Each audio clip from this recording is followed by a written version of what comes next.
আমাদের শামসু ভাই কেন্দ্রীয় কর্মসূচির অংশ হিসেবে নাটোরে জাতীয়তাবাদী আইনজীবী ফোরামের মার্চ ফর জাস্টিস উপলক্ষে পদযাত্রা অনুষ্ঠিত হয়।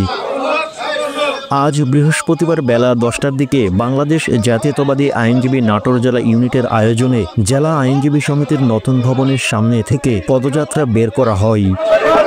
পদযাত্রাটি আদালত চত্বর প্রদক্ষিণ করে নতুন ভবনের সামনে এসে শেষ হয়। পরে সেখানে এক সংক্ষিপ্ত সমাবেশ অনুষ্ঠিত হয়।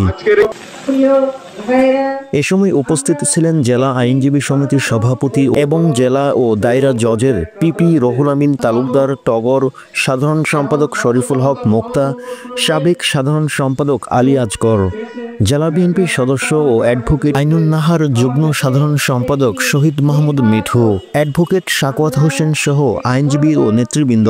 এ সময় বক্তারা বলেন, ভবিষ্যতে কোনো দল যেন বিচার ব্যবস্থাকে, গণতন্ত্রকে আয়নাঘরে আবদ্ধ করতে না পারে, সেজন্য আজকের এই মার্চ ফর জাস্টিস পদযাত্রা পালিত করা হলো। সম্মানিত সাধারণ সম্পাদক, সিনিয়র আইনজীবী জাতীয়তাবাদী আইনজীবী ফোরাম